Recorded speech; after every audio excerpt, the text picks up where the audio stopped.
네, 강프로입니다. 자, AD 테크놀로지 뭡니다. AD 테크놀로지가 3월 8일 날 고가가 나왔어요. 52,200원. 찍고 나서 쭉 빠져서 지금 상당히 많이 빠졌습니다. 하락한 폭을 계산해 보면 여기 40% 빠졌어요. 스트레스 많이 받으실 것 같은데, 자, 기본적으로 AD 테크놀로지는 뭐 하는지는 다들 아실 겁니다. 일단 보유하고 계시다면. 만약에 보유하고 있는데 AD 테크놀로지에서 내가 뭐 하는지 모른다? 그러면 반성 조금 하시는 게 맞는 것 같아요. 근데 제가 딱 요 이야기 드릴게요. 디자인하우스입니다. 디자인하우스. 이름이 조금 거창한데 디자인하우스가 뭐냐? 엔비디아나 애플이나 퀄컴이나 이렇게 설계 기업이에요. 설계 기업. 설계를 하잖아요. 그러면 이게 TSMC로 넘어옵니다. 자, 그러면 TSMC로 넘어오는 과정에서 여기서 어떤 장비를 사용해야 되고 어떤 뭐 소재가 들어가야 되고 이런 부분을 TSMC에서 일하기 편하게 잡일을 도맡아 해줍니다. TSMC는 지금은 워낙에 거대해졌기 때문에 굳이 이런 것까지는 맡아서 안 하는 거죠. 그래서 디자인하우스는 필요하지만 필요하지 않다. 그래서 지금 우리가 봐야 되는 내용은 디자인하우스가 필요하지만 필요하지 않다는 건 필수적으로 필요하지만 TSMC에서 굉장히 뭐 목을 메고 있거나 그런 건 아니라는 겁니다. TSMC뿐만 아니라 어차피 파운드리 공정하면 삼성 파운드리하고 TSMC 지금 조금씩 늘어나고 있어요. 이쪽에서 그렇죠? TSMC가 너무 밀려 있고 TSMC에서 지금 돈이 된다는 걸 알았기 때문에 뭐 인텔 파운드리도 다시 뭐 미세화 공정을 통해 가지고 뭐 재가동을 한다고 하고 뭐 이런 내용들이 있어요. 근데 기본적으로 우리가 이걸 알아야 됩니다. TSMC가 잘 나가게 된 원인, 그렇죠? 중간에 디자인하우스의 역할이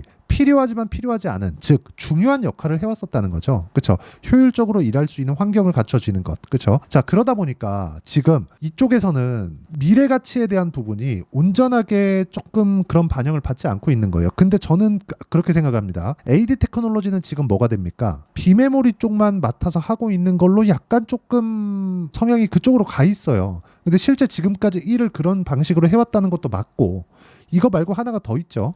가온칩스. 또 하나 더 있죠. 코아시아. 그렇죠? 이런 식이에요. 자, 이쪽이 지금 한국에서 디자인하우스입니다. 그리고 코아시아도 삼성 파운드리의 파트너고, 여기서 AD 테크놀로지도 지금 원래는 TSMC랑 일하다가 삼성 파운드리 쪽으로 넘어왔습니다. 그렇죠? 근데 여기서 가장 강한 움직임을 보였었던 건 가온칩스예요. 근데 지금은 코아시아가 반등을 하고 있다. 이런 부분이에요. 자, 제가 이 얘기를 왜 드리느냐? 주식시장은요, 필요한 기업은 실적이 적자를 보더라도 살아남아요. 그런데 내가 고가에 잡았을 때는 문제가 있을 수 있습니다. 이런 문제가 생기기 때문에 그래요. 그런데 더 문제는요, 주식은 고가에 잡아야 된다는 겁니다. 왜 그러냐? 저가에서는 언제 반등을 줄지 확실하지 않다. 만약에 이걸 계산해봐라 그러면 간단하게 계산이 가능합니다. 올라가면 62평 맞고 떨어진다. 왜? 22평은 돌파를 하니까. 그러면 22평 돌파하고 62평을 돌파하는 그 구간은 어디예요? 62평을 주가가 넘었을 때 정배열로 전환이 되는 그 시점부터 AD 테크놀로지의 상황을 다르게 보셔야 됩니다. 그런데 그러기 위해서는 같은 업종 내에 있는 종목군들이 이렇게 강한 움직임을 보여야 돼요. 자, 무슨 얘기냐? 코아시아 같은 경우에는 적게 올랐기 때문에 반등이 빨리 나온 거예요. 그런데 여기서 반등이 제일 늦게 나올 건 어디예요? 가온칩스입니다. 가온칩스는 고가가 3월 28일 나왔죠. 상승폭에 대한 부분도 여기 올해 들어서만 보더라도요, 5만 원부터 12만 7천 원, 100%가 넘게 나왔습니다. 그런데 AD 테크놀로지는 대략 한 2만 원 중반 후반대부터 5만 2천 원, 그렇죠? 100%가 조금 못되게 나왔죠. 코아시아는 거의 못 올랐어요. 그렇기 때문에 이평선에 대한 배열도가, 즉 이격도 자체가 굉장히 낮은 그런 위치에 있었다는 거죠.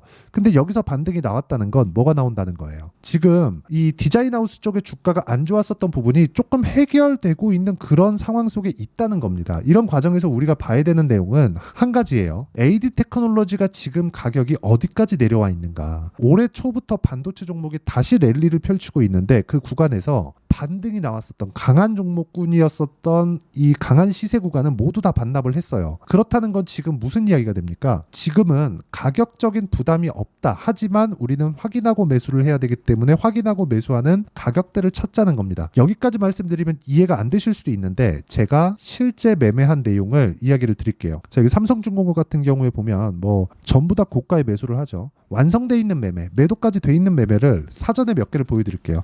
태성봅니다. 자, 보세요. 1월 달에 제가 매매를 한번 했죠. 그리고 쭉 와서 다시 매수를 하고 매도를 하니까 11% 수익이 5월 말에 발생을 했습니다. 그리고 내가 판 것보다 더 올라가니까 매수를 한번 더 했고요. 그리고 또 매수 올라가서 매도. 어떻습니까? 50.96%. 2주 안 걸렸죠. 근데 제가 싸게 살라고 노력을 했나요? 아니라는 거죠. 싸게 살라고 노력한 흔적이 전혀 없죠. 올라가는 상황에 쫓아서 붙은 거예요. 그랬을 때 50%. 자, 이 종목만 그런 거 아닌가? 그렇게 보실 수도 있을 것 같아요. 하나 더 보여드립니다. 우양. 자, 보세요. 싸게 샀나요? 아니요. 올라가는 거 보고 샀죠. 매수 매도. 이격도만 보더라도 내가 어느 구간에서 매수할지 알 수 있다. 근데 기본은 돌파 구간에서 매수한다. 나는 눌림목 구간에서 매수하지 않겠다. 요게 기본이에요. 그렇죠? 자, 그러면 AD 테크놀로지를 제가 언제까지 매매를 했는지를 보겠습니다. AD 테크놀로지를 보면 보세요. 돌파하는 구간에서 그렇죠? 반등, 매수, 매도 11%, 그리고 또 매수, 매도 9%. 원래 더 많아야 되는데 한 번 더 사고 그냥 판 거예요. 그러면서 11%, 9%. 자, 그럼 아까 전에 제가 가온칩스에 대해서 이야기를 드렸죠. 가온칩스 1월 달의 상황을 보면 매수 계속 매매를 했죠. 이쪽 뒤쪽으로 올라오면서 이쪽에서 매매를 너무 많이 해가지고 AD로 제가 바꾼 겁니다. 그쵸? 자, 그러면 강세를 보였었던 AD 테크놀로지 가온칩스는 제가 매매를 했는데 코아시아는 제가 매매를 했는지 보겠습니다. 코아시아. 자, 코아시아. 자, 내용 보시면 안 했죠. 그쵸? 왜 안 했는지 아시겠죠? 돌파를 못했기 때문에 그렇습니다. 이 내용에 대한 부분을 제가 여기 소통방에서 모두 공유를 해드리고 있습니다. 다른 반도체 관련된 종목들까지도 AD 테크놀로지 이제 코아시아 올라가는 상황이 나왔기 때문에 AD 테크놀로지도 슬슬 이제 반등에 대한 부분을 모색을 할 겁니다. 그런 부분 실시간 타점을 토대로 제가 여기 소통방에서 공유를 해드리도록 하겠습니다. 아까 전에 제가 태성에 대해서 이야기를 드렸죠. 정확하게 6월 3일 시장가 매수 장 시작 전에 제가 공유를 한 내용입니다. 뭐 다른 종목을 보더라도 마찬가지예요. 자, 보시면 우양 같은 경우에도 마찬가지 5월 31일 우양 정확하게 진행된 내용이 있고 고가 돌파한다는 그 구간에 대해서 내가 이해가 된다면 주식시장은 그렇게 어렵지 않습니다. 근데 요걸 매매를 현실화시키는 게 어려워요. 와서 배우시고요. 소통방은 무료로 진행하니까 구독과 좋아요 눌러주시고 상단에 있는 전화번호로 구독 또는 소통이라고 문자 보내주시면 제가 여기 소통방 입장 링크를 공유해 드리도록 하겠습니다. 자, 그럼 제가 어떤 방식에 의해서 매매가 진행되고 어떻게 풀어가는지 이야기를 다 드렸잖아요. 다시 말씀드립니다. AD 테크놀로지 제가 정확하게 고가 돌파하고 그쵸? 고가 돌파했죠. 여기서 12월 달에 고가 돌파했어요. 그랬을 때 뭐가 나왔어요? 조정 이걸 뭐라 그래요? 우리는 눌림목 이격 조정. 그쵸? 그랬을 때 뭐가 나옵니까? 다시 반등 구간 이렇게 매수 매도 그쵸?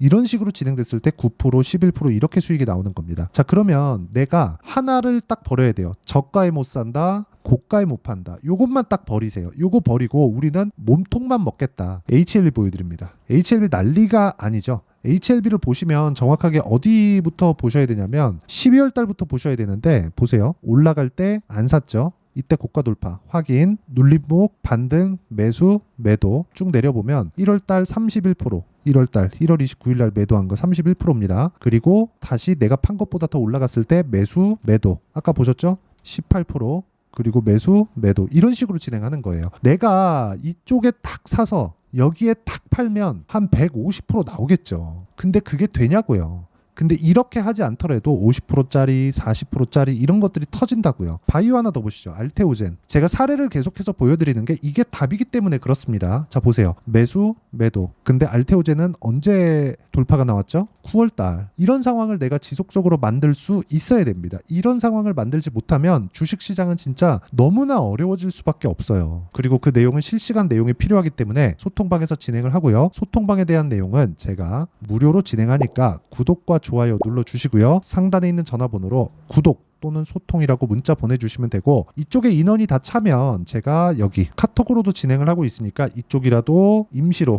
와 계시면 됩니다. 그리고 무엇보다 진짜 중요하게 보셔야 되는 건 주식시장은 미래가치를 반영하는 과정에서 가격이 먼저 반영을 합니다. 그리고 가격이 먼저 반영하기 때문에 가격에 대한 이해가 필요하고 그 가격에 대한 이해를 한다면 이런 식으로 매매를 하는 것처럼 뭐가 나옵니까? 정말 뭐가 나와요? 한 가지만 딱 기억을 해주셨으면 좋겠어요. 이렇게 나오는 건 2주 안에 내가 수익 전환을 시킬 수 있는 내용, 즉 단기 보유 전략이 나옵니다. 자, 그래서 AD 테크놀로지의 반등을 확인하고 나서 내가 2주 안에 수익 전환을 시킬 수 있는 내용, 그게 단기 보유 전략입니다. 그렇죠? 2주 안에 내가 어떤 식으로 수익 전환을 시킬 건가, 이게 진짜 중요하고요. 그리고 2주 안에 수익 전환을 만약에 못 시켰다 그러면 손절까지, 치명적이지 않은 손실을 입고 손절하는 게 어떻게 되는 것까지 제가 함께 준비를 해놨고, 그러려면 가격에 대한 이해가 필요하고요. 지금 현재 AD 테크놀로지의 상황이 좋지 않기 때문에 종목군의 움직임을 활용해서, 즉 단기 보유 전략을 활용해서 제가 실시간 타점을 문자로 공유를 해드리도록 할 테니까 상단에 있는 전화번호로 AD라고 문자 보내주시는 분들에 한해서만 제가 단기 보유 전략과 실시간 타점을 문자로 공유를 해드리도록 하겠습니다. 내용 정리하면 그렇습니다. 미래 가치를 반영하는 주식시장의 특성을 고려해서 우리는 확인해야 되는 내용이 필요하고, 확인하는 부분이 완성되었을 때 꾸준하게 수익을 볼 수 있는 환경이 갖춰진다. 그런 부분을 어떻게 판단을 해야 되는지 제가 이해를 시켜드리도록 할 테니까 영상 끝까지 시청하시고요. 모든 분들이 성공 투자하셨으면 참 좋겠습니다. 자, 24년도가 돼도 여전히 시장은 녹록지 못합니다. 이런 상황이 벌어지는 건 어쩔 수 없습니다. 이런 상황에서도 수익이 나는 종목들의 구조는 변하지 않습니다. 즉, 대시세 종목에 대한 구조는 변하지 않는다는 거고, 실제 제가 소통방에서 지속적으로 이야기를 드리고 있는 내용도 대시세 종목이나 시장 주도주를 공략하는 건 철저하게 가격 분석을 하라고 이야기를 드리고, 가격 분석 이후에는 이슈에 대한 파악, 그리고 이슈를 파악하고 나서는 다시 내가 얼마에 매수할지 그 타점에 대한 부분을 지속적으로 언급을 하고 있습니다. 자, 근데 생각해 보세요. 시장이 굉장히 어려웠습니다. 어려운 상황에서의 어떤 종목들이 강했냐 보면 반도체와 그리고 바이오입니다. 자, 실제 여기 보면요. HLB에 제가 실제 매매한 내용을 띄워놓고 보여드리고 있는데, 1월 22일부터 매매를 시작해서 4일 동안 31%의 수익 마감이 됐고요. 그리고 여전히 신고가 종목입니다. 자, 그리고 그 다음 어보브 반도체, 이름을 보시다시피 반도체 종목이죠. 그리고 AI 반도체는 지속적으로 강세를 보이고 있습니다. 이 종목도 신고가를 먼저 달성한 이후에 제가 21%의 단기간에 21%의 큰 수익을 내고 마감이 됐습니다. 다시 재공략을 준비하고 있고, 이런 부분은 소통방에서 다 공유를 해드립니다. 자, 그리고 코세스. 자, 코세스 같은 종목도 당연히 그쵸, 신고가 종목이고요. 그리고 반도체 종목입니다. 이 종목도 영업일 기준에서 이틀 동안 대략 한 15%의 수익 마감이 됐습니다.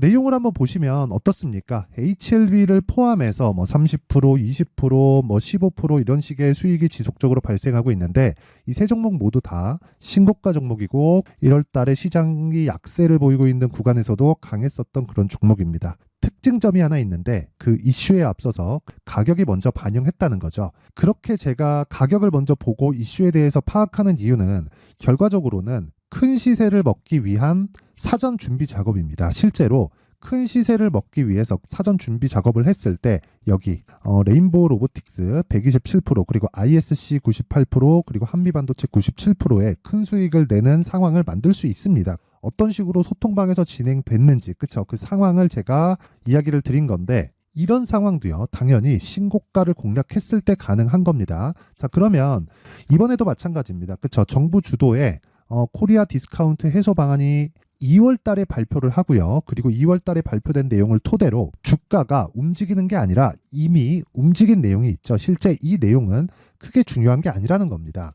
실제 움직인 내용을 보면, 자, 기아차입니다. 실제로 12월 달에 신고가를 만들어 놓고 정부에서 입김을 불어 넣으니까 순식간에 기아차를 포함해서 현대차 같은 거대 기업들의 주가가 2주도 채 되지 않아서 40% 정도의 큰 시세를 냅니다. 자, 그러면 우리는 어떤 종목을 봐야 될까요? 이슈를 파악해야 되는 것도 맞지만 철저하게 가격에 맞춰서 매매를 해야 되는 게 당연히 중요합니다. 정부가 주도하는 정책 방향이 있겠죠. 그 방향에 맞춰서 우리가 종목을 찾을 필요가 있다.